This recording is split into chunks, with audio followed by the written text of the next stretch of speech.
Hey everyone, this is Derrick Broze with the Conscious Resistance Network, and welcome to episode 174 of the Conscious Resistance Live, brought to you by Civil.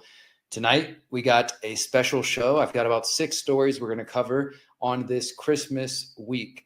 Happy solstice to everybody, for those who celebrate solstice and who are just grateful for the near beginning of a new year, and of course, everybody who's out there preparing for Christmas and for the new year. As you are listening to this on Monday evening, I am actually driving right now on the way to Texas, leaving Mexico to go back to Texas to visit my family for Christmas and to spend New Year out there. So I'm recording this on a Sunday night and you're hearing it on Monday, but we've got a really important show tonight. I'm going to be picking up on a few threads that I've been covering that I kind of always cover in terms of technocracy.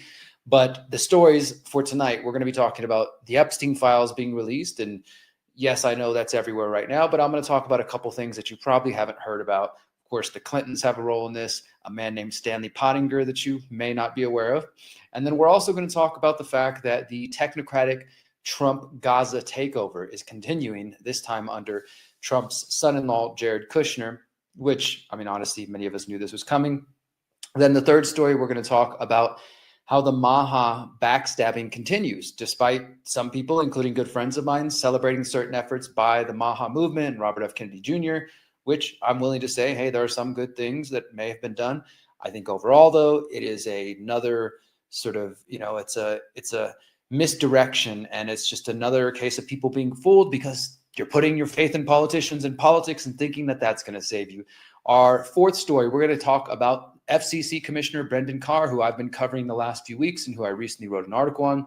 He was actually questioned in front of Congress last week, and I think that's worth reviewing. And then a couple of quick stories at the end. A lawsuit, a man facing jail time, already did some prison time, actually a cop, is now suing because he got arrested for sharing a meme about Charlie Kirk. And then finally, this idea that we've been hearing for the last year. I mean, we're at the end of 2025 right here, last 10 days of the year. And this entire first year of Trump's second term, we've been seeing him joking, quote unquote, joking, toying with the idea of running for a third term. And we've got a little bit of updates on that and how I think it's something worth paying attention to, that maybe it's a little bit more than trolling. Maybe it's not just, being edgy and being silly and trying to stick it to the libs. And maybe all people who care about liberty and privacy and constitutionality or limited government or anything like that should actually give a shit whether you're left, right, or center. So we're going to be covering all that tonight here on the Conscious Resistance Live. Now, as always, I want to remind you guys to visit my website, theconsciousresistance.com, theconsciousresistance.com. This is the home for all of my content, books, articles, documentaries, podcasts, interviews. So much happening here, guys. I've been posting content on here for over a decade now. And it's even more important right now that you guys follow me at theconsciousresistance.com and that you go to our email newsletter and you sign up for my weekly updates, because I was banned on Facebook about 2 weeks ago. And in fact, here, let me just go ahead and show you guys what happens when I go to Facebook. If I try to go visit my Derrick Broze page or the Conscious Resistance, as you can see there, upload a verification selfie, upload a photo that clearly shows your face, make sure the photo is well lit and not blurry, don't include other people, and they'll let me in if I do that. And I'm not going to play that game. I refuse to play that game. So I can't do anything. I can't get into any of my pages. Thankfully, some of the Conscious Resistance team still has access to the Conscious Resistance page, but the Derrick Broze page, which had about 30,000 followers, I have no access to it. And I haven't had access to it for a couple of weeks. And, I've thought about sending them a picture of my balls or, something silly like that, but I'm not sure that's going to improve my chances of ever getting back into it. So I'm just leaving it alone and hoping that one day maybe they'll turn it back on. But the point is, this is why you want to subscribe to the email list over at theconsciousresistance.com so that you get my weekly updates. Or if you are interested in following me on social media, because I do often post my thoughts and just different things, if you want to follow my journey on the land and things like that, Telegram's a good place. Twitter, I'm still on. I do post on the YouTube page, of course, Substack. But overall, I think by signing up for my email list is the best place to keep up with my work. So thank you guys to everybody who does that and supports me that way. Let's go ahead and jump right into it. This week, guys, this Friday, the 19th, was the day that the U.S. government was supposed to release everything it has on Jeffrey Epstein. And this is, of course, after the work of Ro Khanna and Thomas Massie and getting past the Epstein Files Transparency Act, which everybody should remember, no matter how hard the Trump administration now tries to claim Trump's administration is the most transparent ever, blah, blah, blah. How freaking hard, tooth and nail, Donald Trump fought the release of these files. And I've said from the beginning, anything that is going to be incriminating against Trump, or even really, I think, incriminating against the Clintons, there's some stuff that people are laughing at. You got Bill Clinton in a hot tub with some lady, things like that, which are obviously embarrassing. But as far as if you were thinking you were going to get pictures of abuse, that's been long deleted, destroyed, if it ever existed. Nevertheless, they did release quite a bit of files, and they're going to continue to release them. They're calling this the Epstein Library. And at first, on the day one, it wasn't searchable. There wasn't a search function. But now let's see, for example, I can search Wexner, like Les Wexner, and you can see, okay, a bunch of stuff pops up. So they are actually, living up to what they claimed they were going to do. Let's see, search Trump, and you see a bunch of Trump named references. Search Clinton. So you can do this all day and come in here and find a whole buttload of stuff. Jean-Luc Brunel would be another one I would search. Point is, the files are out now. And so far, they got court records, DOJ disclosures, they got FOIA files, House committee oversight. And each of these, if you click on this, is going to even more files. So you want to look at the Border Patrol files, and you got Epstein records 1 through all this stuff. And you got FBI files and a whole bunch, and Federal Bureau of Prisons, and that's the videos, and Florida voicemail. I mean, there's a lot. And so people are starting to go through it, and there's been complaints happening. There's lots of redactions taking place, of course, and the government is claiming they have to redact things to protect the victims, which I think we all support.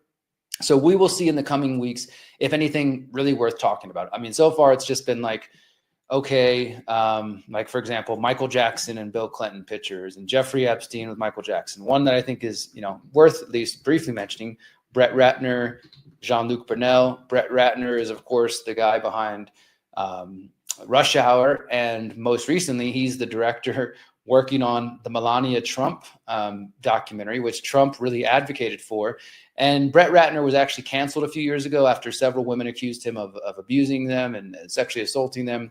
And within the files is this creepy picture of Brett Ratner right there with his arms around Jean-Luc Brunel. Jean-Luc Brunel with this huge-ass smile. Jean-Luc Brunel, as I've covered extensively on this channel at theconsciousresistance.com, is the man behind the M-Squared modeling agency, which Jeffrey Epstein helped finance. And, I've talked about how you can go back to the 1980s, and Jean-Luc Brunel was being accused of all kinds of, bad stuff, and nobody did anything about it. The Ford modeling agency didn't do anything about it. 60 Minutes had a report on him. Let me actually pull it up, called American Girls. I think we have it on the website. American Girls in Paris. Let's see if it comes up. There you go. 60 Minutes, American Girls in Paris from 1988. And Jean-Luc Brunel, here he is pictured with Ghislaine Maxwell and Jeffrey Epstein on the plane. He actually was arrested too in France. And wouldn't you know it, before he ever made it to court, he allegedly killed himself too, just like Jeffrey Epstein. So this guy has been, just a great example of how there's this modeling and fashion and pageantry to sexual abuse pipeline that I've talked about. And of course, Donald Trump is very much involved in pageants and fashion and modeling. Jeffrey Epstein, Jean-Luc Brunel, Peter Nygard, Jean Casablanca, who was a friend of Trump. There's definitely a fashion to sexual assault pipeline. So Brett Ratner of Rush Hour, disgraced, kind of already canceled director who's trying to make his comeback with the support of Donald Trump. And he is now, of course, making the Melania documentary on Netflix. And this is a 2011 picture with Trump, Ratner, Melania, and Sean Diddy Combs, who also is having his own trouble. And so, yeah, there's things like that. I mean, like I said, nothing super groundbreaking. It's just disturbing. But I wanted to zero in on a couple of areas, first starting with the Clintons. And this is coming from DropSite News. It says, Epstein and the Clintons. As Hillary launched presidential campaign, Epstein feared exposure. Leaked emails show Ghislaine Maxwell traveled to a South Indian village with Bill Clinton in 2006, while Epstein lavished gifts on a senior Clinton aide after Clinton supposedly cut ties. This is being reported just in the last couple of days. There's Epstein, Maxwell, and Clinton. So it says, since Jeffrey Epstein's second arrest in 2019, the Clintons have spent considerable effort distancing themselves from the enigmatic financier, and they are currently fending off House Oversight Committee Chair James Comer. We're going to talk about that in a second. Epstein first came into public view after accompanying former President Bill Clinton on a 2002 tour in Africa aboard Epstein's famous Boeing 727 plane, later dubbed the Lolita Express. Abundant photos from that trip with Kevin Spacey and Jeff Tucker and Chris Tucker, which, by the way, Chris Tucker was part of Rush Hour, and that was directed by Brett Ratner that we just discussed. So there's kind of they're all running in the same circles. Through a spokesperson, Bill Clinton has acknowledged traveling on Epstein's jet during a humanitarian tour of Africa in 2002, but has said he knew nothing of Epstein's crimes, never visited Epstein's properties, and ended contact in 2005. In a Justice Department interview in July 2025, Ghislaine Maxwell downplayed Epstein's connections to Clinton, telling Todd Blanche, "President Clinton was my friend, not Epstein's friends." Yet as Hillary Clinton's 2008 presidential campaign ramped up, it was Epstein looking to duck the Clintons. Epstein was facing increasing dire legal consequences in South Florida, stemming from his exploitation of young girls. The glare of a presidential campaign risked unraveling what Epstein and his friend and ally Ghislaine Maxwell had specifically effectively constructed over the years. They were increasingly associated with the spectacle of Clinton world. Now, here's that picture I mentioned that just got released in the latest dump.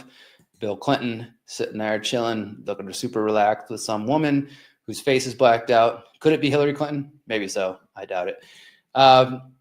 And again, here's Bill Clinton, Epstein. They got like matching shirts on. This is from the new dump, but this article is focused on other emails. It says in May 2007, the news media drove a scandal around the relationship between Hillary Clinton and Vinod Gupta, who was an Indian technology executive accused of corrupt dealings with the Clintons related to inflated consulting fees and travel on his company's jet. And a May 26th email, 4 months before Epstein signed his sweetheart deal, so they're still communicating with the Clintons, Epstein predicted to Maxwell that the Clintons' opponents would attack her friends in any way that they can, and he warned her that Clinton's presidential run could bring unwanted attention to Maxwell. He wrote, "You can see the papers are starting on Hillary's friends, Ven Gupta. I think you are better off not having your name associated." And this is Epstein's email right here. This is more emails from Epstein's Yahoo account, as I was covering last week. So this isn't related to the new Epstein library I just showed you. This is specifically leaked emails that were coming from Distributed Denial of Secrets, the whistleblower nonprofit that's been leaking these emails, and DropSite News has been covering them. Epstein lawyers claimed he was part of the original group that created the Clinton Global Initiative, which is a cornerstone of Bill Clinton's post-presidential life. Leaked emails from Epstein's Yahoo email suggest Maxwell and Epstein's relationship with the Clintons was closer than the Clintons have publicly acknowledged. This new email cache was vetted and published by Distributed Denial of Secrets, as I said, and messages spanning 2005 through 2007. Maxwell and Epstein coordinated directly with the Clinton Foundation personnel, met with members of the Clinton Inner Circle, and gave expensive gifts to a senior Clinton aide. This email cache was vetted by Distributed Denial of Secrets and overlaps the data set authenticated by Bloomberg earlier this year. The Clinton Foundation did not respond to requests for comment. With Democrats out of the White House and posturing for the 2008 presidential cycle, Clinton Foundation served as a parallel influence network that blended philanthropy and unofficial foreign policy engagement. Hillary Clinton would lose to Barack Obama in the primary, but her global expertise would be parlayed into her position as Secretary of State. And so it just goes on from there. I'm not going to read the whole article. I will link this, and I encourage you guys to look into this. It's just like what I covered last week with the Wexner Foundation, that despite these people claiming, oh, no, we severed ties from Jeffrey Epstein, and we distanced ourselves from him, the emails tell a different story. Imagine that. So I will encourage you guys to read that article here. It will be linked in the show notes, all about the Clintons there. Now, I did want to show you, to kind of pick up on the thread they mentioned here, the New York Times reported this last week: inside the Clintons' fight to avoid testifying in the House Epstein inquiry. Bill and Hillary Clinton have repeatedly offered to provide sworn statements, but Representative James R. Comer has threatened to hold them in contempt of Congress if they fail to appear. Here's the Clintons. I don't know when this photo is, but they both, they're getting old. Bill's kind of looking like a skeleton there. At a quiet months-long battle between Representative James R. Comer of Kentucky, the Republican chairman of the House Oversight Committee, and Bill and Hillary Clinton over the panel's Jeffrey Epstein investigation could come to a head this week. That was a week ago, and I don't think it did come to a head yet. Mr. Comer has threatened to begin contempt of Congress proceedings against them if they fail to appear in person for depositions. The threat is the starkest example yet of the attempt by House Republicans to shift the focus of the Epstein affair away from Trump and his administration and onto prominent Democrats. So I think overall, both sides are trying to do that. I've seen MAGA since the files started to come out just over the weekend saying, we should be calling these the Clinton files, not the Epstein files, because Clinton's all up in them. And yeah, he is in there. There's, like I said, pictures of him and different things. Nothing that proves anything, but it's their effort to spin it, to misdirect it. Like, Trump didn't have a decades long relationships with Trump. And let's be real, the Democrats are doing the same. They're trying to put all their attention on Trump, and they might not be as eager to talk about Clinton and his relationships or Hillary's relationship with Ghislaine Maxwell. We know that Ghislaine Maxwell was at Chelsea Clinton's wedding. There's the infamous picture of that. And so they're both doing the partisan politics dance and trying to get each side to say, no, point your energy and your attention towards Trump. No, point your energy and attention to Clinton. When some of us just want the truth, no matter who the hell's on the list, no matter what party they're involved in, and no matter how long they knew him. Imagine that. Some of us just want it all to come out. Nevertheless, I do want to see the Clintons subpoenaed and to be forced to testify under oath as part of this. Now, again, I do think this is probably a bipartisan thing where the Republicans are just like, yeah, this is a way to get back at the Clintons. We can force them to have to testify under oath. And yeah, they obviously asked them some pretty tough questions and maybe something new would come out. But it is a very unprecedented thing to see a president testify before Congress. And in fact, I think it says here that the last time that happened was, so it says, for Mr. Clinton to appear on Capitol Hill to testify in the Epstein case would be nearly unprecedented. No former president has appeared before Congress since 1983, when Gerald Ford did so to discuss the celebration of the 1987 bicentennial of the enactment of the Constitution. So that wasn't like anything rough. It's just like he came in front of Congress to talk about the Constitution.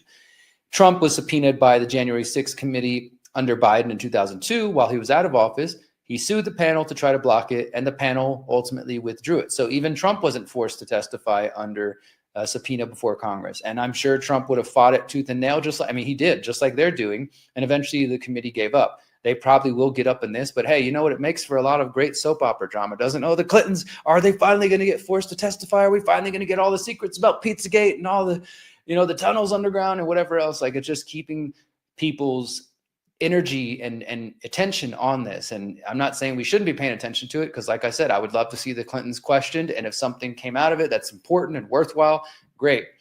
I don't think it's going to happen. But let's just go ahead, search on CIA Google real quick and say Clinton subpoena.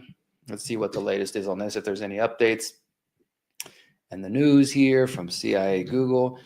Like I said, here's the New York Times article from a week ago. 2 days ago, Bill and Hillary Clinton subpoenaed to Congress. We know that Comer calls on Clintons to appear for deposition or face contempt, threatens them. I think that's the latest update. And right now, all the attention's on this release of the Epstein files. So we'll see what happens. But obviously, the Clintons, their wish to be ignored and for the attention to go away, it ain't happening, Billy boy.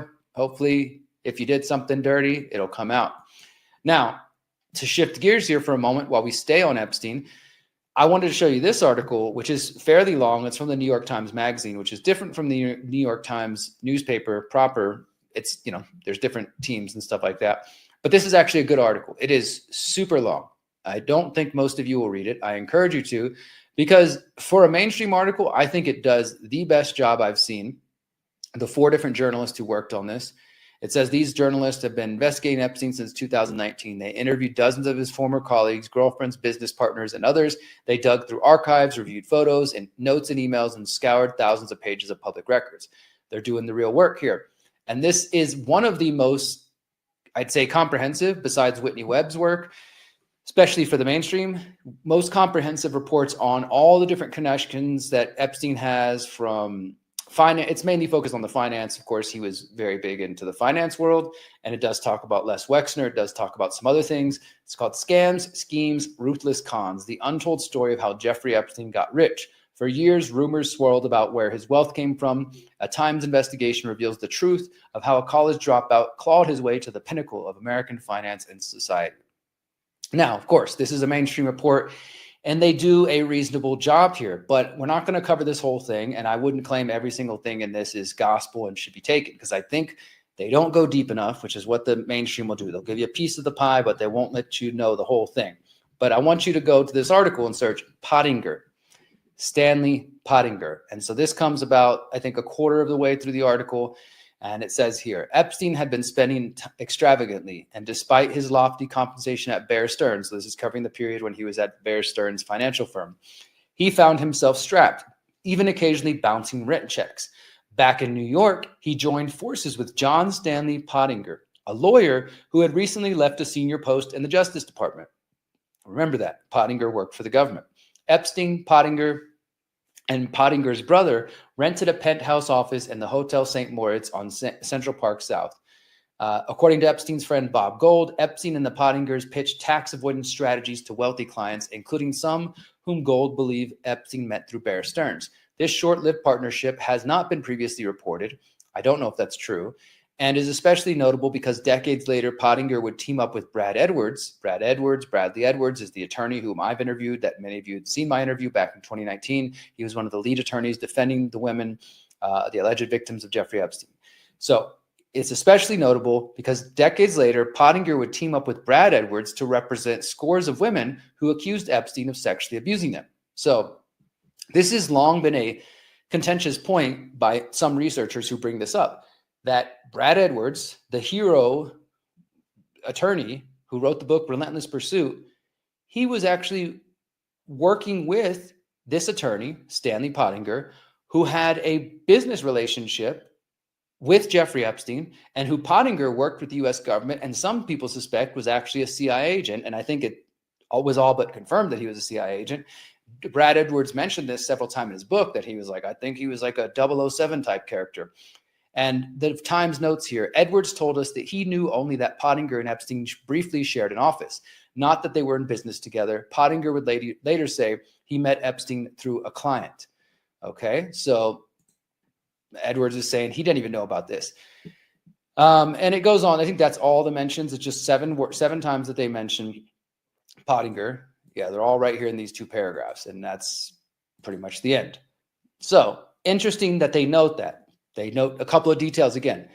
A lawyer, Stanley Pottinger, who had left a senior post in the Justice Department. They don't give you any more information than that. He was working with Epstein. He was a business partner. He lived with, they lived in the same building. They worked in the same building. And then that same man, Stanley Pottinger, would then later on become an attorney with Bradley Edwards to go after Epstein. Now you could say, well, he knew Epstein, they had business, and this was just him getting back. And, so that's that. But there are many people who suspect there's something more to that. So I just want to mention that real quick. So remember, this is a New York Times article, Stanley Pottinger. They're talking about Jeffrey Epstein's wealth, and they mentioned Stanley Pottinger briefly. Now let's go back to this article. This is from Dropsite News, another article they released just in the last couple of days. Epstein, Israel, and the CIA, how the Iran-Contra planes landed at Les Wexner's base. Jeffrey Epstein helped Leslie Wexner of the Limited Brands, who I did an article on last week, repurposed the CIA's Iran-Contra plans from arms smuggling to shipping lingerie. This week, the New York Times awoke from its slumber to publish an extensive investigation on Jeffrey Epstein that purported to put to rest the question of how the man made his money early in his career. In it, the Times dismisses the possibility that Epstein could have worked for or adjacent to intelligence agencies. The New York Times says, abundant conspiracy theories hold that Epstein worked for spy service or ran a lucrative blackmail operation, but we found a more prosaic explanation for how he built a fortune. So they're very much poo-pooing this claims of intelligence and anything like that. To the paper's credits, their journalists have put into the record some details that took an impressive effort to track down. So, like I said, they did do some real work, and they point out this one paragraph that I talk about right here, how he joined forces with John Stanley Pottinger. And Dropsite News says, the Times deserves credit, we suppose, for digging up that nugget from his one-time broker, but had the paper decided to look up rather than look down, they might have noticed something a bit more revelatory in their own reporting. Stanley Pottinger, as it happens, was a notable figure in the scandal that became known as Iran-Contra, in which the CIA used Israel as a middleman to move off the books weapons to Iran. In the early 1980s, under the CIA's supervision, Pottinger advised an Iranian banker on shipping embargoed arms to Iran using fraudulent paper and overseas dummy companies. In the very same period that Pottinger and Epstein worked together selling, quote, tax avoidance strategies from a penthouse in Central Park. Pottinger's system eventually gave rise to a network of covert intermediaries shipping arms around the world. The CIA's profits became a slush fund used to illegally bankroll the insurgent Contra army who waged a war against Nicaragua's leftist government while simultaneously trafficking cocaine to the U.S. So this article from Dropsite, they get into like, okay, look, the Times did some good things. They mentioned Pottinger, but they don't dig into his whole Iran-Contra here and how he worked with the CIA and things of that sort. And it goes deeper than this. And they talk about, here's a picture with Epstein from his black book, from his birthday book. And they talk about how Iran-Contra planes landed at Les Wexner's base. Again, Les Wexner, the billionaire that I covered last week, who's currently being investigated for the OSU abuse cases, and who also, like the Clintons, lied about when his foundation severed their ties with Jeffrey Epstein. So there's a lot here, and I encourage you guys to look into that. But I also want to point out that our friends over here at NewsPace, specifically Johnny Vedmore, and I'll just be real about this. Johnny Vedmore is a ex-partner, romantic partner of my colleague Whitney Webb, and they have some issues between each other. I'm not here to get in between that, but I am here to give Johnny credit for being one of the first people I saw report about this. This article that he wrote here, I don't know if he has a date on. Yeah, the date 2023, July 2023. So he talked about this same stuff 2 years ago before the New York Times was talking about it, or Dropsite News, or anybody else. How Stanley Pottinger, one of the lead lawyers representing victims of Epstein, was directly involved in covering up Watergate, the assassination of MLK, the Kent State Massacre, and he played a vital part in the standoff at Wounded Knee, the case of Orlando Letelier and CIO domestic surveillance, Iran-Contra, the October surprise. He shared an office with Epstein, ran arms with him, and he had even lived 500 meters away from Epstein's Florida house, prepared to see the Epstein case in a completely different way. And so this is a very extensive article that Johnny brings up, but I want to just search Edwards here real quick, because I encourage you guys to read this, and it will be in the show notes as always. But I just want to search Edwards to go to Brad Edwards, the attorney I mentioned, that the New York Times briefly mentioned. It was to be one of the biggest intelligence leak cases in history, which eventually dragged Stanley Pottinger out of his comfortable retirement, and which it says, although when and how this happened and which individuals initiated Pottinger's involvement in the Epstein case isn't clear. However, by 2014, Stanley Pottinger, who Johnny Vedmore calls an agent of the CIA, began to approach a specific legal team representing victims of Epstein. In Brad Edwards' book, Relentless Pursuit, he talks about his relationship with Stanley Pottinger. Edwards has acted as the central legal representation for most of Epstein's well-known victims, and what he describes as a forming of a cat and mouse alliance, which led to him becoming more and more paranoid. Bizarrely, in Brad Edwards' book, he openly paints Pottinger as a CIA super spy, to an extent which leaves the reader in no doubt that Edwards knew Stanley Pottinger was a CIA agent almost immediately. And here's the story from Brad Edwards' book, Relentless Pursuit, when he talks about the first time he met Stanley Pottinger.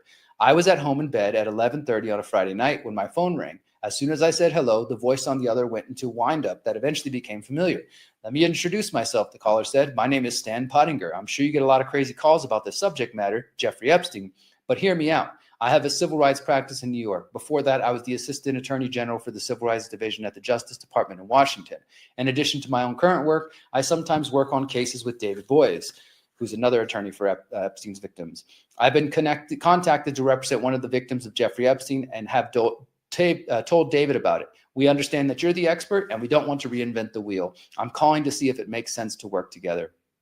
David Boies, the man who Pottinger refers to, is one of the most prominent solicitors in America. His firm, Boies, Schiller, Flexner, was founded in 1997, and since its formation, it's been involved in extremely significant cases with some very famous faces. And it goes on there to talk about that.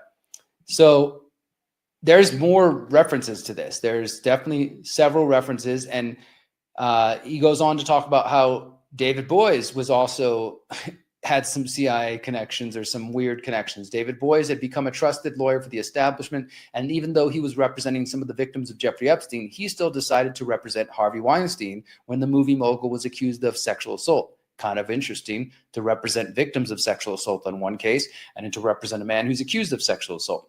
Maybe it's just a job and it doesn't mean anything. But Weinstein hadn't only employed Broze to defend him, he also hired out the Unit 8200 linked private intelligence firm, Israeli firm Black Cube, as the New York Times had previously reported, and obtained content from a book that was to include harmful negative information on and about the client. So you got David Broze, who Bradley Edwards is connected to and who is representing Epstein victims, who is representing Harvey Weinstein and who's working with this Israeli intelligence firm Black Cube. David Broze is working with Stanley Pottinger, the guy who was essentially a former CIA agent. And it starts to just bring up all these different questions. And these are questions that I was hoping to ask Brad Edwards at the Epstein victims press conference back in September that you guys know that I went to because you guys are awesome and many of you funded my travel so I could get there. And so I just have some notes here off screen that I want to read to you. So Broze has connections to Harvey Weinstein and contracted with Black Cube linked to Mossad. Alfredo Rodriguez, who was Epstein's butler, his journal showed that Broze had called Epstein back in February 25th, 2005. So even before Epstein was busted and before David Broze would represent victims of Epstein, David Broze called Epstein's house. David Broze's office was in the same building as Epstein's main defense attorney. And there's concerns about Stanley Pottinger potentially working for Epstein, according to Brad Edwards. And Brad Edwards in his book, he even talks about how he went and bought a recording device from a spy shop because he was nervous when he was going to meet Stanley Pottinger. And Pottinger said that he'd known Epstein and briefly worked with him, which we now know. So I do want to give credit to Johnny Vedmore for reporting on this years ago, and Brad Edwards talking about this in his book. And this is something I wanted to question him on. But now, as Dropsite News noted, the New York Times finally woke up and they're talking about this. Of course, they're not giving you the full story. They're just saying, oh, by the way, Epstein knew this guy, Stanley Pottinger, and Pottinger, they had a business together. And they said that he was in an important post at the Justice Department. They don't mention any of his deeper ties of Iran-Contra and stuff. Dropsite News does, and they kind of hint at some of his intelligence connections. But I still, guys, I'm really, really hopeful that at some point soon, I'm going to be able to interview Brad Edwards again, not only because I'm annoyed with all the people who use my interviews and claim, look, this interview this journalist did, it exonerates Trump. And that was a 6-year-old interview. I would like to follow up with Brad Edwards and ask him his opinion. Do you think what you told me exonerates Trump? But also, more importantly, to ask him, so what the hell is up with all these intelligence connections with the lawyers who are investigating Epstein and who are representing the victims?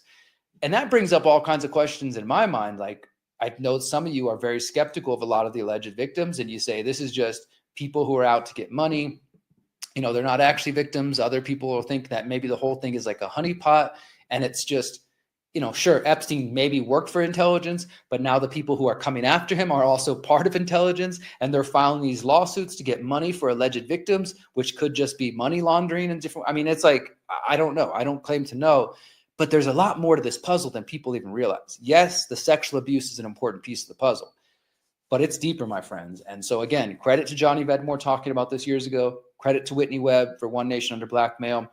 Congratulations, New York Times, for waking up and briefly mentioning Stanley Pottinger, and Dropsite News for doing some good work there. I hope I get a chance to ask Brad Edwards, what the hell is up with all these weird intelligence connections surrounding the Epstein attorneys who are representing the alleged victims, because it don't really look that great to me. But let me know what you guys think in the comments. Now, I want to remind you guys before we go to our next story, my new book is coming out. It's actually out today. If you're hearing this on Monday, it is out now, Monday, December 22nd. You can go to amanofmyword.com. Right now, this where it says order your copy of the book, you'll be able to click it. Right now, as I'm recording this, it's not clickable, but it'll be clickable as of Monday, December 22nd, and that'll take you to where you can purchase it. You can buy it on Barnes & Noble. It should be on Books A Million. Yes, you can buy it on the devil Amazon if you need to, and it'll be available in international places, Abe Books and stuff like that. This is the story of my dealing with addiction, with mental health struggles, with self-worth issues, with eating disorders, with cutting, self-abuse, drug abuse, and all this stuff, and all the crazy things that I have gone through over my journey. And in fact, if you go to the amanofmyword.com right now, you can check out some of the description. You can see the table of contents. And as I said, you can order the book right now. But a couple of days ago, I actually shared just 5 stories from the book, just to kind of give you a little tease. And I'm just going to share them with you real quick here. Just 5 stories that are, because this book, I mean, as I've told you guys before, this book is the dark, deep secrets of, not really secrets because I'm telling them to the world, of Derrick Broze. This isn't Derrick Broze, the activist, the journalist, the documentary filmmaker, the public speaker, any of the things you guys know me for. This is everything that led to me eventually becoming that person. And so it's some of the more dark sides of my life. And there's a lot of stories in here, crazy things that I can't even believe I lived through sometimes. And just a couple of them. I talk about a Tylenol suicide attempt where I, tried to overdose on dozens and dozens of pills, Tylenol pills. I talk about how I took 10 hits of acid one time and I had a psychotic break while I was with my 14-year-old stepbrother at the mall. And I saw visions of myself as a really skinny, skeletal, homeless man and one potential future of my life. And yeah, that was a wild night. Talk about getting evicted from my apartment and not knowing what the hell I was going to do next, and how we used to do what we call 50-50, where we'd mix cocaine and meth together and we'd snort it and just do these huge ass lines. And I remember just laying in bed, like my heart's about to beat out of my chest. I'm 20 years old and I'm just thinking like, am I going to die? Am I going to die? Where am I going to go? I have nowhere to live. What's happening? Just like, crazy stuff. I ended up living in a crack meth house, and I wanted to get away from it. I didn't have the willpower yet, but I decided to just basically make the closet under the stairs my house and my room. And I lived under there for a while, and I would just literally take acid and smoke weed and try to stay off the other hard drugs and listen to Pink Floyd all the time, to staying in fetal position. And as crazy as that might sound, it did eventually lead me to get the strength to get the hell out of there. And then after I did get locked up and arrested on November 16, 2005, and I turned my whole life around, I went on a bicycle tour, 3-month bicycle tour, traveling across the United States. And I was able to just have the time of my life, honestly, just to be real. Like, it was just one of the best periods of my life, learning so much about myself. And on the final day of this tour, when I was coming home, after spending 3 months on the road, beautiful experiences, and I decided I need to come back to Houston. It's time to just dive fully into activism and do all this stuff. I witnessed this horrible car crash, this, SUV just flipping over and over. And this guy got thrown out of the car. And I ran over and just, wrapped him in my sleeping bag that I've been sleeping in for 3 months on the road, and just sat there crying my eyes out, like screaming, somebody help him, help him. There's people all around, everybody's calling 911, and this dude's just gushing blood out his face. And I watched this guy die, and I felt him leave his body. And, that was really the moment where I was like, life is so precious and you could go at any moment. I need to get back home. I need to dive into activism. I need to make my life matter. And so those are just 5 of the stories that are in my book. There's dozens and dozens of them in there. Again, the book is called A Man of My Word: How I Overcame Addiction, Depression, and Mental and Physical Prisons. You can find it at amanofmyword.com, guys. It's out today, and I'm just so excited to share it with you. So thanks for everybody who is giving me time to share about this. There's going to be a lot more interviews and me coming out talking about this. I was on The Way Forward with Alex Zek talking about it. I just was on the Mel K show talking about it. You're going to see me doing a lot of interviews in January, from Kim Iverson to Redacted to James Corbett and other places, talking about this. So stay tuned. All right. So our next story here, picking up on the takeover of Gaza, the continuing destruction of the Palestinian people and their freedoms and their rights, and the takeover with Trump and all his technocratic buddies. First of all, anybody who thinks that there's a ceasefire going on, guys, you got your head up your ass. There never was a ceasefire. They never stopped killing Palestinians, and people will try to spin it however they want. I'm not even going to try to get into that tonight. Just know that there's never been a real ceasefire. The Palestinians have still been under danger, and Trump and his technocratic team, including his son-in-law, Jared Kushner, are taking over, and they're going to eventually sell real estate there like they've been talking about for years. This is coming from the Telegraph. Trump's son-in-law to run Gaza with Tony Blair. Jared Kushner and Steve Witkoff will help rebuild the war-torn Strip, but the moment of truth rests with Hamas agreeing to disarm. Steve Witkoff and Donald Trump's son-in-law, Jared Kushner, will help run Gaza, Western officials have said. The negotiators, who both played key roles in securing the quote-unquote ceasefire, will be involved in the practical rebuilding of the war-torn strip under U.S. plans announced this month. And I talked about this, how Trump has said there's going to be a technocratic peace committee with Tony Blair involved. And actually, we're going to search in just a moment, because I think I've seen more recent stories saying that Tony Blair is no longer involved. But either way, the involvement of Jared Kushner and Steve Witkoff, who are just, Trump allies and Zionists, is not a good thing. The formula, which now has the UN backing, was largely devised over the summer by Mr. Kushner and Sir Tony. Of course, Jared Kushner, again, an outright advocate, adamant Zionist, is part of this. Why the hell is he in that position? Because he's Trump's son-in-law. This guy has no experience. What is his qualifications? He has none. The pair have been close ever since the former British Prime Minister helped Mr. Kushner achieve the Abraham Accords agreement between Israel, the UAE, and others in Trump's first term. The Executive Management Board will oversee a committee of 12 to 15 Palestinian technocrats. As I've been reporting on, they're normalizing this term, with no links to Hamas or Fatah. The Board of Peace, Orwellianly named, the board with the ultimate authority will comprise heads of Arab and European countries, such as Mohammed bin Salman, the Crown Prince of Saudi Arabia. So we've talked about this. This is literally just outside forces controlling the future, the destiny of Gaza and of the Palestinian people. Let's go ahead and search. I just want to make sure we get the latest Tony Blair, Gaza. Let's just see what there's there, because I believe, here we go. Tony Blair ruled out of Trump's proposed Gaza peace plan. That's coming from Al Jazeera. Critics don't want Tony Blair in post-war Gaza. Tony Blair speaks to Gaza about the need. Tony Blair out of running for the Board of Peace. So yeah, this is being reported that he's no longer involved.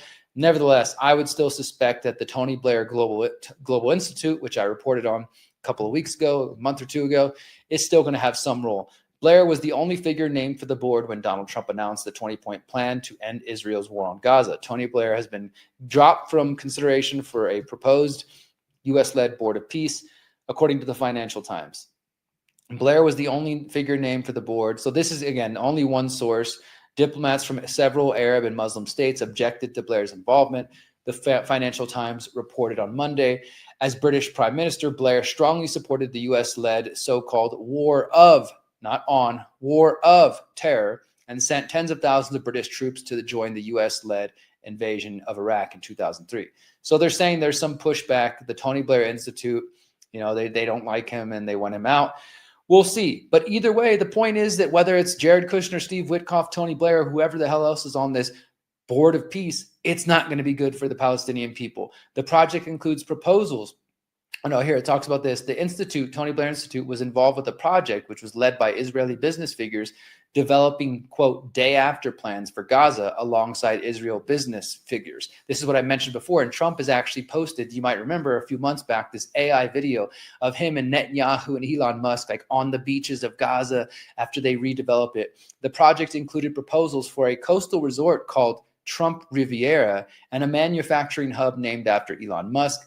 Ideas that critics say ignore human rights and threaten Palestinians with displacement. So we'll see if Tony Blair actually makes it. But like I said, I reported on this a couple months ago, or last month in November. The Technocratic Trump administration, the Zionist infiltration expands.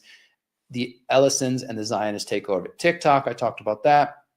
We talked about this, where are we at? The Technocratic Gaza peace plan right here. And so, as I said, then the Gaza will be governed by a temporary transitional governance of a technocratic, apolitical Palestinian committee. Board of Peace will be headed and chaired by Trump, with other members to be announced soon, including former Prime Minister Tony Blair. So we'll see if Blair does end up making it, but Jared Kushner is going to be involved. Steve Witkoff is going to be involved. Rest assured, other Zionists and other technocrats on Trump's team are going to be involved one way or the other. So even if they give us a break and they take out Tony Blair, like, okay, cool, thanks for that.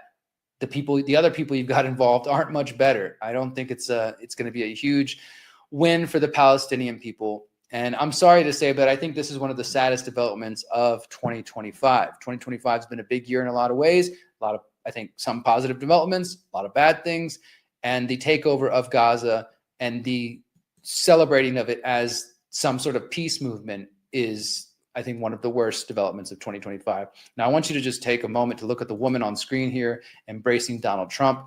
That is Miriam Adelson. We're going to come back to her in just a few minutes. So remember her disgusting face and all the Israeli flags behind her and how her and Trump embrace each other. We will get back to her in just a moment. But let's shift gears now. Let's talk about the MAHA deception, the MAHA backstabbing continuing. This is something that I covered a few weeks back. As you can see here, this is my report, the RFK MAHA deception on autism from November 8th of this year, talking about the sleight of hand from RFK and the Trump administration regarding the MAHA movement's efforts to find out the cause of autism. And I talked about how, despite RFK claiming that Tylenol is causing autism and saying they're going to get to the bottom of autism, underneath the Trump administration, they're also shutting down research, which is actually investigating the cause of autism. And so they're kind of playing this sleight of hand. Now, I want to take a moment to acknowledge, as my good friend Justin Roberts of We Are Change Orlando, who is a great activist, and I've interviewed several times on this channel. I don't fully agree with everything he's got to say here, but I do want to just give him a moment here. He says this was back in early December. We can't deny the actions taken by Secretary Kennedy and the HHS are truly unprecedented steps to make America healthy again. This is only the vaccine-related progress and does not include wins related to food, pesticides, fluoride, and weather modification, which I don't think there really are a lot in those areas, but we'll talk about that in a second. So these are different things that Justin lists. I don't think they're all accurate, but I do think there are some accurate things. Says he ended the flu vaccine promo campaign, fired FDA Director Peter Marks, and demanded vaccine injury data on MMR. I will also acknowledge RFK promoted the MMR too as well. He canceled vaccine-related grants, educational campaigns, studies into new vaccines, and studies into vaccine hesitancy. Canceled FDA commission that selects the flu strain. Fired Tony Fauci's wife, investigating vaccines and autism link. I mean, I don't see a lot of movement there. It seems like they're just pointing to Tylenol, but maybe they're doing more there. Ended the COVID-19 EUA. I don't think that's accurate. I don't think that the emergency order was actually ended by Trump or RFK. Stopped recommending COVID shots to children, pregnant women. Good. Urged all nations to abandon the WHO. Fired bird flu oversight employees and canceled Moderna bird flu vaccine. And at the same time, they approved a bunch of other mRNA vaccines as well. I've talked about that as well. So they canceled one. Great. Several others were approved. Fired all 17 members of the CDC's Vaccine Advisory Board, removed mercury from vaccines, removed aluminum from vaccines, froze all funding to Gavi, revealed hidden CDC study which found a 1,135% increase in autism from Hep B vaccine. I haven't looked into that. And he goes on and on. He's talking about ending mRNA vaccine research and development by canceling 22 mRNA contracts. But as I said, they also approved several as well. Ended universal COVID vaccine recommendations, worked to break up combo vaccines. And then he says, he goes into this other one about GMOs and food and pesticides. Justin talks about fluoride. He dissolved the oral health division at the CDC. That's a good thing. Ended the CDC endorsement of fluoride. Ended the EPA endorsement of fluoride. Yes, but at the same time, as I've been reporting, his EPA is also continuing to try to fight the federal ruling about fluoride and trying to keep fluoride in the water. So overall, I agree with Justin. There's some good things here. I'm not trying to say nothing good has ever happened at all, and I'm not black-pilled to think that nothing good can happen. Overall, I think that these are some big wins, some good wins, but it's taking away from the bigger picture of the technocracy that I'm talking about. So let's just, I wanted to give Justin the credit here before I get into more examples of how there is a MAHA backstabbing taking place. This article from the New York Times talks about this kind of, I wouldn't call it a civil war, but definitely some disagreements happening within the MAHA movement. MAHA moms are angry at the EPA. Lee Zeldin, who's the head of the EPA, is trying to win them back. A split is emerging within Trump's base as health activists accuse Mr. Zeldin of leading the agency to prioritize chemical industry interests over public health. And this is something that Trump has always pretty much done. He's always been in the back pocket of big oil, the oligarchy, but also pesticides and some of these chemical companies. This is one area that I think Justin is wrong, or maybe he's just not seen this or he's ignoring it. I don't know. Lee Zeldin, the administrator of the EPA, flashed a smile as he addressed the webcast hosted by the MAHA movement. We want to make sure that your members have a seat at the table and we're able to directly engage and communicate, he said. It was in many ways a hostile audience. Just last week, several prominent MAHA activists circulated a petition urging the president to fire Mr. Zeldin, saying that he was prioritizing the interest of chemical manufacturers over the well-being of American children. They point to the agency's efforts to loosen restriction on harmful chemicals and to approve new pesticides, and including two that contain what are internationally recognized as forever chemicals. I talked about that in the last one, linked to serious health risks. And they say the EPA is breaking Mr. Trump's promises to make America healthy again. Courtney Swan, MAHA activist and nutritionist and a petition organizer, said, "I'm horrified by what's happening in the EPA right now. The agency's gone in a completely wrong direction. It's completely anti-MAHA." And so Mr. Zeldin is going on the offenses. He made a surprise appearance at a MAHA holiday reception. He invited activists to visit him at the EPA the following day. He introduced them to senior department heads. He's doing his part to try to schmooze the movement because they realize they're losing support, at least in some corners. In a statement, Brigitte Hirsch, the EPA press secretary, said that Mr. Zeldin has, quote, been engaging with the broader community and those open lines of communication have never ceased. We greatly value the relationships and are committed to total transparency and continued MAHA engagement as we implement the president's agenda. However, under Trump, the EPA has also been working to loosen limits on pollution from smokestacks, tailpipes, and producers of oil and gas. But the MAHA activists are focused on pesticides and chemicals, worried about the potential links to rising cancer rates, as well as infertility. The tension between MAHA activists and the EPA threatens to create a rift within Mr. Trump's base. Some of the movement's leaders say they will work to make children's exposure to pesticides and other toxic chemicals an issue in the next midterm elections. Alex Clark, who hosts a health and wellness podcast for young conservative women on Turning Point USA's network, says, "Listen, I'm a diehard conservative. I voted for Trump every single time. I want the Republicans to win the midterm. One reason we won't is if the EPA continues to miss it up for moms."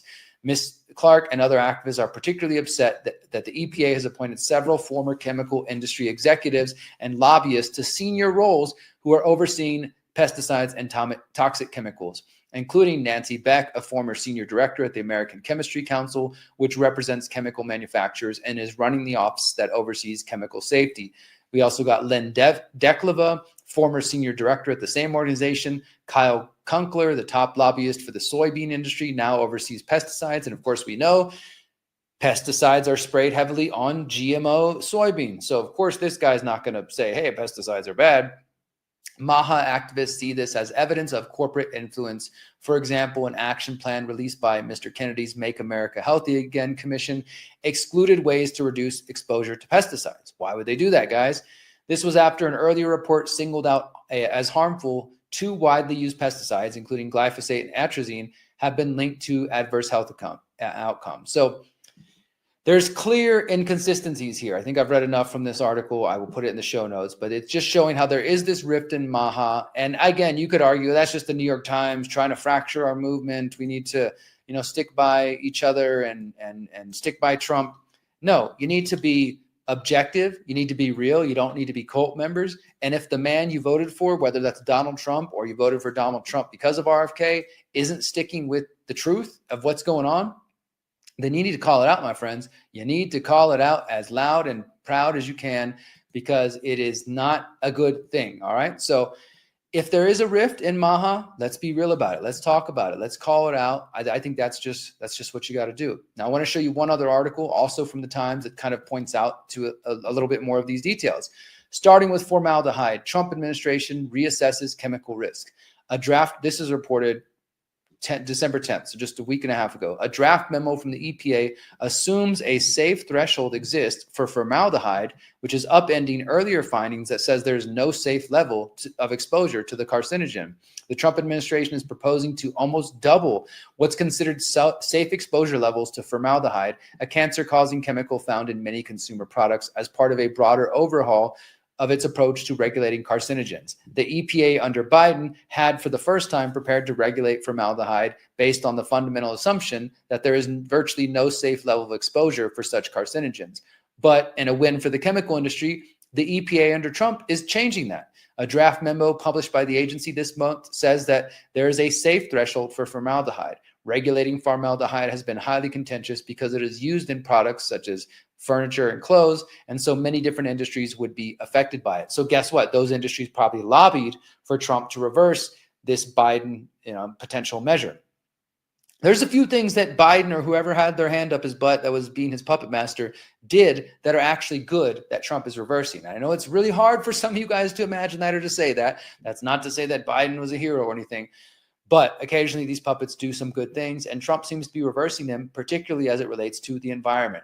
The proposed new approach, which was long called for by industry groups, is moving forward under the direction of 2 EPA officials who were formerly senior directors at a leading chemicals industry group. The change would almost double the amount of formaldehyde that is considered safe to inhale, compared with an assessment adopted by the Biden administration. In addition to cancer, formaldehyde is linked to several respiratory problems. David Michaels, professor in epidemiology and Milken Institute of Public Health at the George Washington University, says, quote, within the scientific community, the idea that there is a safe threshold for carcinogen exposures is not widely accepted. But the idea of a threshold is a holy grail for industry, because if you can claim a threshold, then you don't need to protect people at levels below that threshold. So, yeah, it is... there's just more and more evidence that, again, like maybe you're paying attention in some areas, like my buddy Justin, and saying like, look, these are some positive wins we should be celebrating. But there's certainly some other areas where it's not MAHA. I don't think raising the safe levels of carcinogens, the alleged safe threshold, is MAHA. I don't think putting in lobbyists from the pesticide and chemicals industry is MAHA. I definitely don't think fighting to keep fluoride in the water is MAHA. And as we're going to talk about in just a moment, fighting to rapidly advance 5G is not MAHA. So I'm curious, those of you who voted for Donald Trump because of RFK or who are loyalist to RFK, how do you feel about this, my friends? Is this something that you support? I want to hear you in the comments. Go ahead and sound off. Let me know what you're thinking. Guys, I want to remind you that this show is brought to you by Civil, civl.com/TCR. Go ahead, civil.com/TCR. You can sign up there. Civil is a podcasting network and a streaming platform that I've been working with for the last couple months. And we did this 10-week opt-out challenge, which is going to come to a conclusion on December 31st. If you sign up for Civil for just $5 a month, guys, you get access to this 10-week opt-out challenge where myself and John Bush go super deep, talking about debanking, talking about getting off the big tech grid, talking about learning how to plug into the local food system, talking about the exit and build mindset, talking about land, talking about travel, and all the ways you can navigate these systems as we move closer and closer to the biometric digital ID technocratic control grid. This is exclusively available on Civil. If you sign up for just $5 a month, you get access to that. You get access to my Pyramid of Power documentary series, including the final episode, which is coming this week. As you're hearing this, I'm recording this the day before December 22nd. My book's about to come out.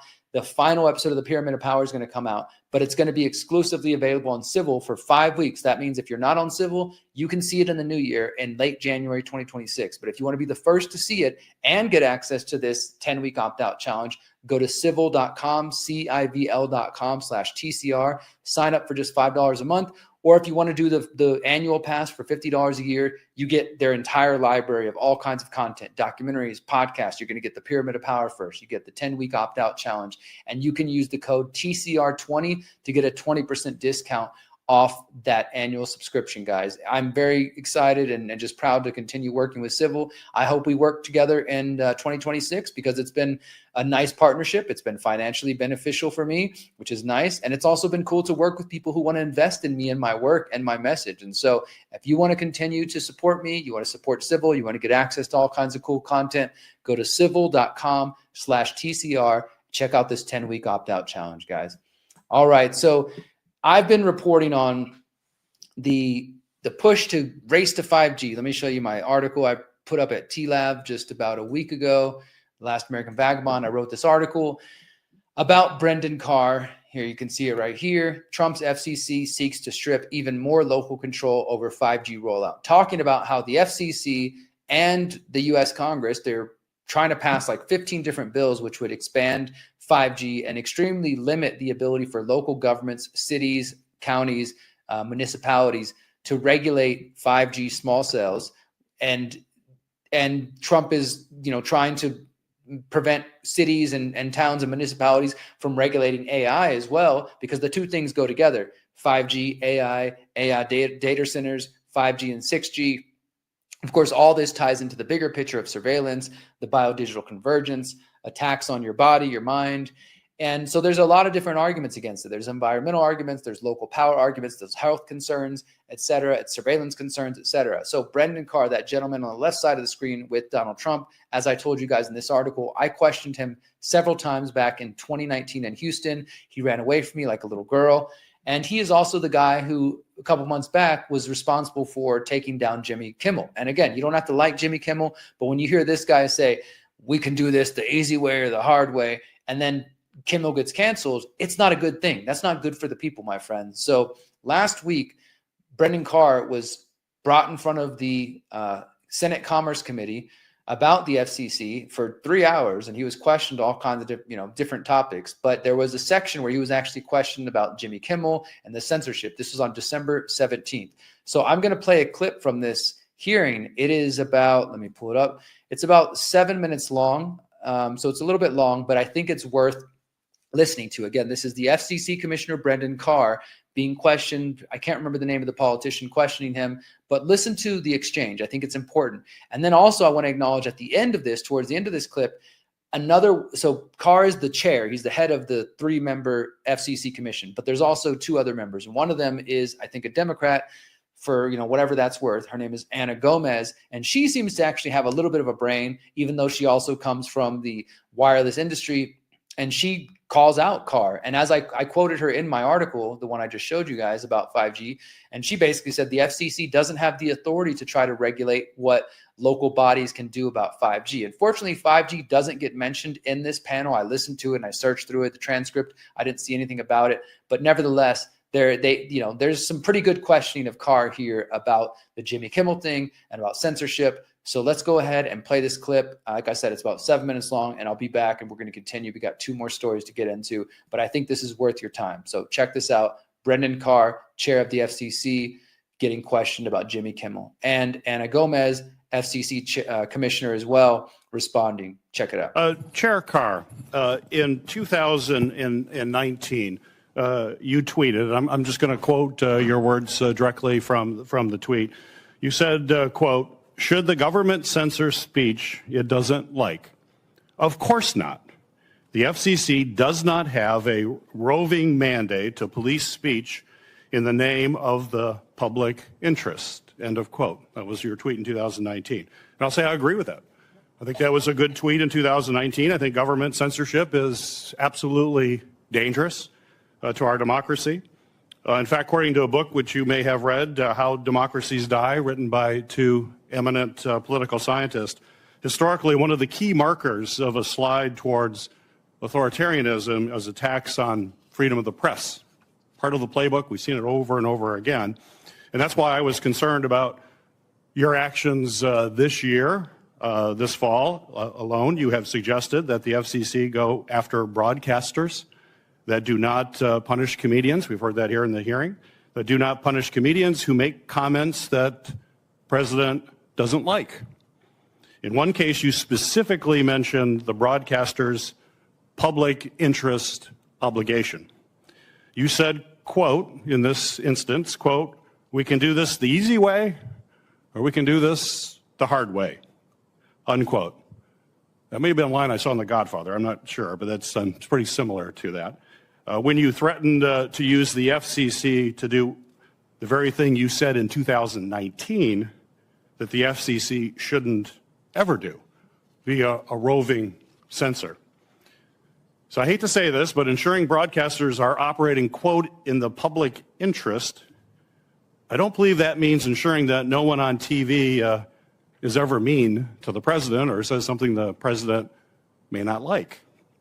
To act otherwise is to basically take a leaf out of the authoritarian playbooks that we've seen around the world. Vladimir Putin comes to mind as someone who openly intimidates and threatens folks in a similar manner.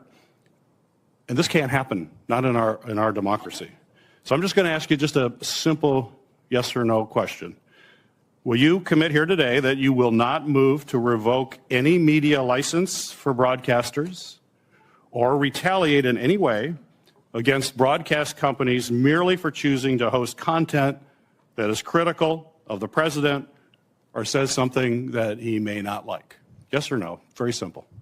Senator, any broadcaster that complies with the public interest standard is not in any risk at all. If a broadcaster is engaging in broadcast hoax or violation of news distortion policy or political equal opportunity, there's going to be work for the FCC potentially there. So this should be a pretty easy question. Do you think the FCC should protect free speech? Yes. Okay. So if you will not revoke licenses, so we can go back that you will do that. You won't revoke licenses or retaliate if they're simply engaging in free speech. And Senator, first of all, the Supreme Court has expressly said there is no First Amendment right to an FCC license. And the Supreme Court has said that the FCC enforcing the public interest standard on licensees is not a violation of the First Amendment or censorship. And you get to determine what is the public interest. So if the president is offended, you think, wow, that's the public interest. No one should ever offend a president. That seems to be counter to our whole history in this country. People are always critical. I don't care who the president is, a Democrat or a Republican. We should be able to make fun of them. That's what a healthy democracy is. You can make fun of your leaders.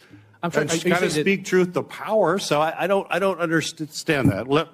This should be fairly easy. Make fun of the president. You're talking about the Kimmel issue? I'm talking about any president. If you have somebody as a comedian, you can use his example. Kimmel was not making fun of the president. What Kimmel said is we hit some new lows over the weekend with the MAGA gang trying to characterize this kid who killed Charlie Kirk as anything other than one of them. It appeared to be an effort to mischaracterize the motivations of one of the most significant political assassins. We also know that the president does not like that kind of, and I don't want to make just the issue of the community because it's broader than that. That had nothing to do with the public interest is a lot broader than that, and it shouldn't be you that determines that. That's called what is in a democracy. People are free to, they're free to say things that you may not like, I may not like. But that's why we always defend that. Well, I'm running out of time here. Commissioner Gomez, I'm running out of time. Commissioner Gomez, enforcing the public interest standard. If they want something different, then they need to change the law. I've got limited time here. Senator Thompson. Commissioner Gomez, could I have a few moments, Chair, given the filibuster here? Commissioner Gomez, it's true that the FCC has not actually followed through on threats to revoke broadcasters' licenses over content that the Trump administration disagrees with, despite the chairman's threats to do so. Could you discuss how public comments and actions taken so far by the FCC related to major broadcaster editorial choices have been received by the media, and do you think the FCC actually needs to revoke licenses in order to have a chilling effect? Thank you for that question, Senator. This administration has been on a campaign to censor content and to control the media and others, any critics of this administration. And it is weaponizing whatever levers it has in order to control that media. That includes using the FCC to threaten licensees. And broadcasters are being chilled. We are hearing from broadcasters that they are afraid to air programming that is critical of this administration because they're afraid of being dragged before the FCC in an investigation. It'll be costly. It's still unconstitutional to revoke licenses based solely on content that the FCC doesn't like. And let's be clear, we need to define what we mean by operating in the public interest if we're just going to use it as a means to go after any content we don't like. Broadcast hoaxes, that rule was put in place because of Orson Welles and the War of the Worlds. And our news distortion policy does not mean any content we don't like. It requires a very specific circumstance in order to be used, which is why it's really never used. The First Amendment governs what we do, as does the Communications Act prohibition on censorship, and this commission is abusing that. Thank you, Senator. Senator, look, if broadcasters are hesitating today before running broadcast hoaxes or news distortions or rigging it's my time. I think I didn't direct the question to you. And you can hear them kind of shouting over each other there. That was FCC Commissioner Brendan Carr being questioned, and then the second lady was Ana Gomez, who's also one of the part of the commission there. And I want to mention to you, I'm showing you again my article from earlier this month, Trump's FCC seeks to strip even more local control over 5G rollout. If you care about these issues, my friends, you have till December 31st to comment on the FCC's new rules, which are trying to override public opinion, public right to regulate 5G and also AI in any kind of way. The link is in the show notes. I will put a direct link here to where you can go and leave a public comment if that is something you want to do. Again, I'm skeptical of this, but our friends over at Environmental Health Sciences, they're trying to do their best. Hundreds of people, if not thousands of people, have commented. The comment period ends December 31st. So you still got time if you're in the United States and you want to leave a comment. Maybe it'll make a difference. Maybe it won't. I'm skeptical that it will, but I don't want to tell you there's nothing to do. So if you want to have your voice heard, go ahead and you can leave a comment. You have till December 31st. I will put that in the show notes. And of course, you can read my article here to learn more. But rest assured, Brendan Carr, this guy is a goon from Big Wireless, and just another example of that revolving door between industry and government that didn't start with Donald Trump, but it's definitely continuing under Donald Trump. Now, I got two other quick stories here before we wrap up for the night as we prepare for Christmas this week. This one, lawsuit. Ex-cop sues after spending 37 days in jail for sharing a meme following Charlie Kirk's murder. Now, this is happening more and more regularly, not just in the United States. This is the first big story I've seen in the United States. I know there was another guy it happened to as well, but we're hearing this in Germany. CJ Hopkins, many of you know his story. He was penalized for comparing the COVID response and during COVID 1984 to the Nazis. There's other people in the UK who are being arrested for things that they post on social media. This is becoming normalized, and it is not a good thing. Larry Bushart was arrested for a social media post and held on a $2 million bond he could not afford. Now he's fighting back. On September 21st, the police came for Larry Bushart. They handcuffed him and hauled him away in the dead of the night. He spent 37 days in jail while held on a $2 million bond, an amount that the retired police officer could not afford. It's the sort of treatment one would expect for accused murderers and thieves. But Larry's only crime, in the aftermath of Charlie Kirk's alleged assassination, he posted a meme on Facebook quoting President Trump's remark about a different shooting a year earlier and in a different state. He said, "I spent over 3 decades in law enforcement and I have the utmost respect for the law, but I also know my rights, and I was arrested for nothing more than refusing to be bullied into censorship.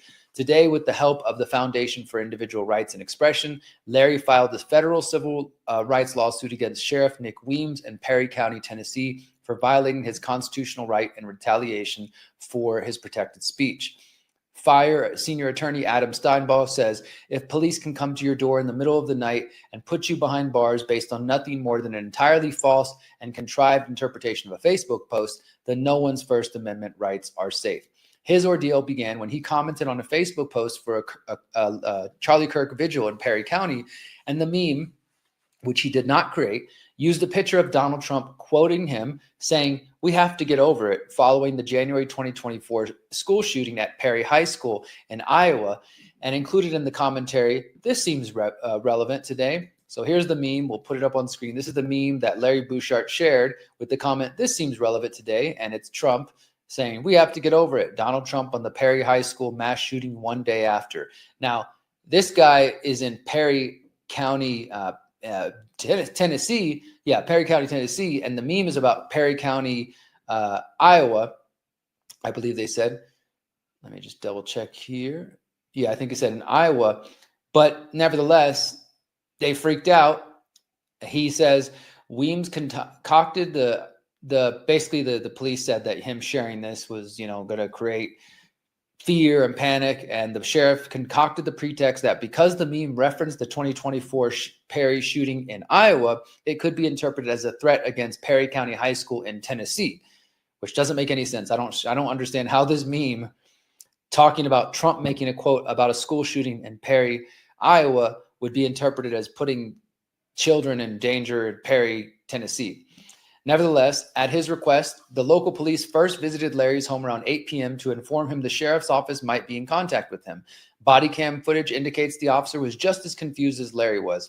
The officer says, "So I'm going to be completely honest with you. I really have no idea what they're talking about. He just called me and said that there was some concerning posts that were made. I don't know. I just know that they said something was insinuating violence." Larry says, "No, it wasn't. I'm not going to take it down." Hours later, Perry County issued a warrant for his arrest, and local police returned after 11 p.m. to arrest him for, quote, threatening mass violence at a school. Again, the body cam footage indicates that the local police were just as perplexed about why they were taking him into custody.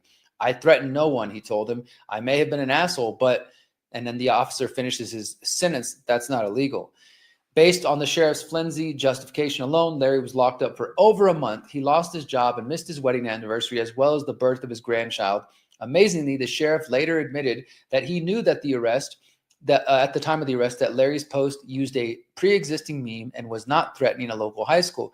But law enforcement left out this extremely important context in their warrant application. And what's crazy is that a judge even signed off on this stupid-ass warrant. Larry went free only after a media firestorm and widespread backlash. The sheriff still insisted that he was justified in having him arrested because the post caused mass hysteria in the community. But none of the Facebook responses to Larry interpreted his post as a threat. The Perry County School District has no records of any complaints about the post, and Perry County and the sheriff have refused to respond to multiple public records requesting the evidence of this so-called mass hysteria. So now they're suing Perry County and the sheriff and the U.S. District Court of Western District for Tennessee for violating his First Amendment right to free speech and his Fourth Amendment right against unlawful seizure. So I will be following this because I do think these kinds of stories are important, and we can't normalize this, guys. Left, right, center, whatever. Getting arrested for memes, this is just retarded. This is just stupid. It's so stupid. And this meme isn't even funny. It's not even a good meme. I mean, okay, great. He's being critical of Trump, calling out Trump's hypocrisy for, criticizing Charlie Kirk's shooting, but not saying anything about a school shooting. Okay, he's making a point about guns and gun control. Great. You don't have to agree with his point or his silly meme to think it's retarded and stupid and dangerous for him to be arrested for it. And it's 37 days, over a month in jail for that. It's dangerous, guys. I hope this guy wins this lawsuit and he sues the hell out of that police department and they go bankrupt. We will keep you updated on that. Now, my final story for the night, as I said earlier, throughout 2025 in Trump's first term of his second administration, he's been toying with this idea, trolling, according to some people, with this idea of running for a third term, which we know is illegal and unconstitutional. But he keeps saying that there's different ways we can try to figure this out. That maybe the lawyers can figure out. And apparently now, Alan Dershowitz is one of these lawyers who are trying to figure it out. Trump says billionaire Miriam Adelson, remember I showed you guys her earlier, offered him another $250 million to run for a third term. President Trump said billionaire Miriam Adelson offered him $250 million to run for a third term after the Republican mega donor mentioned 4 more years for him at the White House's Hanukkah reception on last Tuesday night, something the president and his allies have frequently hinted at, despite the Constitution's 22nd Amendment disallowing a third presidential term. So I'm going to show you the clip, but Miriam Adelson's accent is kind of hard to understand, so I just want to give you a heads up before I actually play the clip. She said that she spoke with Alan Dershowitz, who's buddies with Jeffrey Epstein, and discussed the, quote, legal thing about 4 more years. And she says, Alan, I agree with you. She turned to the president who is standing beside her and says, so we can do it. Think about it. And then this idiot, freaking crowd clapping like seals says 4 more years, 4 more years. And Trump's smiling. And then Adelson whispers into Trump's ear and Trump says, she said, think about it. I'll give you another $250 million. And then they start laughing. And then she says, I will give. And so this is, again, at the White House's Hanukkah presentation. Let me go ahead and just play you guys this clip real quick. This is Miriam Adelson, whose husband, Sheldon Adelson, who's now deceased. Both of them huge Zionists, huge, massive donors to Trump since the very beginning. And just another example of how Trump is in the back pocket of the Zionists. And now I met Alan Dershowitz, and he said the legal thing about 4 more years. And I said, Alan, I agree with you. So we can do it. Think about it. Alan's here someplace. Where's Alan? Alan is here. Oh, he had a flight. Alan is here.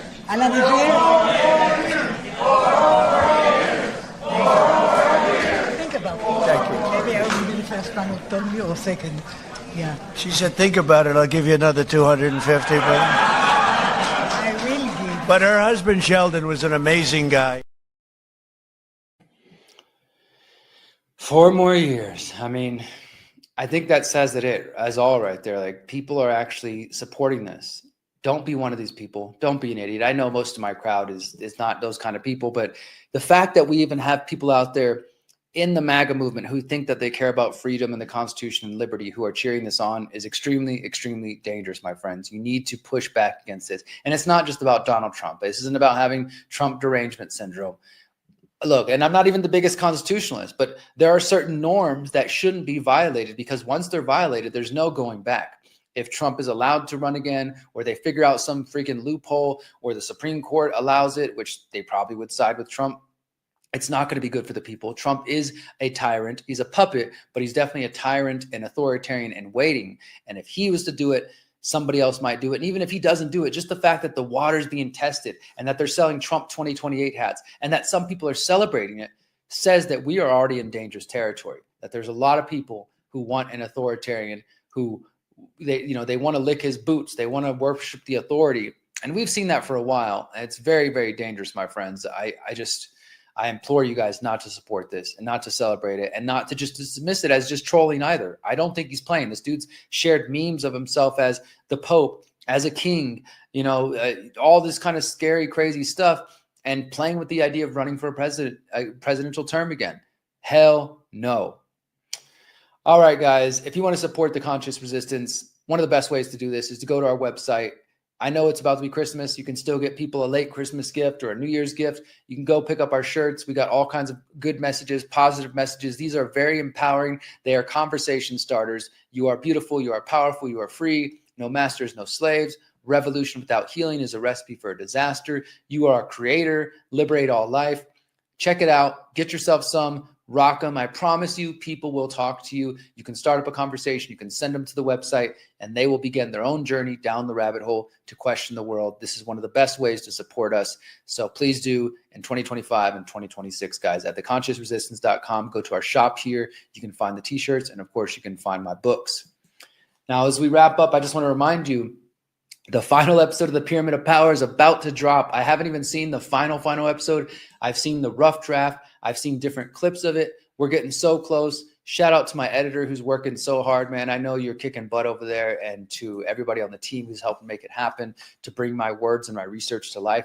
We're also days away from the Pyramid of Power book being done, and that will be published right before 2025 comes to an end. So stay tuned for some news about that. If you haven't got caught up, go to thepyramidofpower.net. You can watch all 17 episodes for free. And the volume 2, like I said earlier, it's going to be premiere exclusively on civil.com/TCR first, and then it'll be publicly available in late January 2026, guys. So stay tuned for that. I'm so excited to be ending 2025 with the release of my new memoir, the release of the final episode of the Pyramid of Power, the Pyramid of Power book.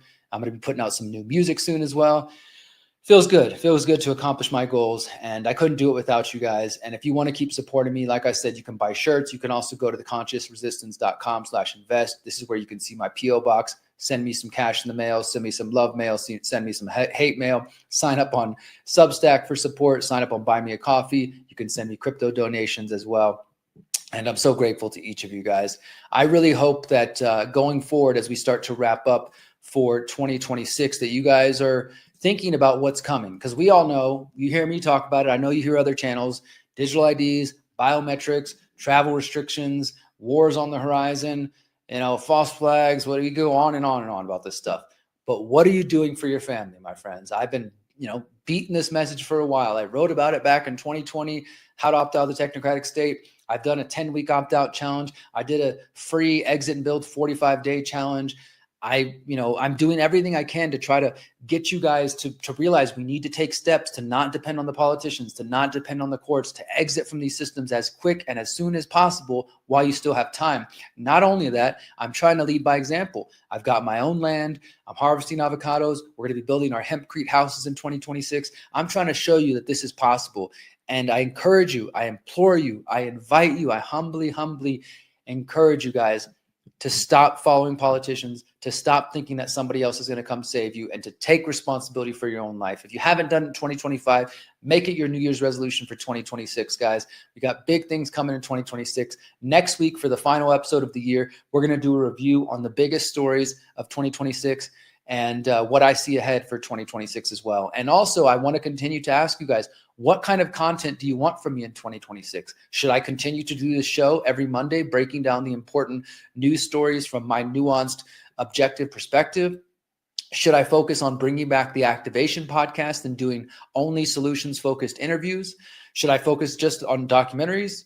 I don't think I can do all of it. A lot of you, when I put out a poll recently, most of you said, do it all or do both, do the Conscious Resistance Live and do the activation and do documentaries. I don't think I have the bandwidth for all of that, but let me know, what would you like to see in 2026? Should I focus on monthly documentaries that are hard hitting, truthful, and solutions focused? Should I just focus on solutions focused interviews? Should I keep breaking down the news for you guys? Some combination, maybe do one, alternate weeks. Let me know what you guys think. I do value your opinions and I take it seriously.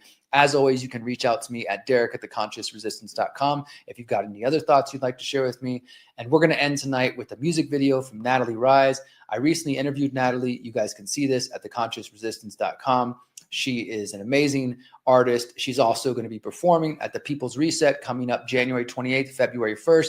There's still time to get your tickets if you want to come in person. If you can't come in person, you can watch for free. We're going to have 35 presenters, all solutions focused, 5 days, Wednesday, January 28th to Sunday, February 1st. Check it out at thepeoplesreset.org. Go to theconsciousresistance.com. Check out my interview with Nattali, where she talks about her experience as a musician, traveling, trying to perform during COVID-19 84. She also talks about the West Papua conflict and why that's important to her. And she talks about her new album, Liberate, which is where this song is coming from that we're going to play tonight to end the show. It's called Fear and Dread. And Nattali told me that this song is about, despite the world getting crazier and crazier, we can't let ourselves live in fear and dread. We have to step up and claim our sovereignty, claim our mental space, not let these people mine our minds for our mental resources and try to control our spirit, our heart, our body, our soul, our mind, everything. Like, we have to reclaim it, take it back, and be the ones in control. Don't let the fear and dread get you down, my friends, because no matter what we're facing in 2025 and 2026, as long as we're breathing, as long as we're alive, there's still hope. Humanity lives on, and we will live to fight another day. But it's time for you to step up and claim your sovereignty, guys. So I hope you enjoy this song from Nattali Rize. Until next week, remember, you are powerful, you are beautiful, and you are free. Peace, my friends.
Don't get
Since 2012, the Conscious Resistance Network has been an independent media organization focused on empowering individuals through education, philosophy, health, and community organizing.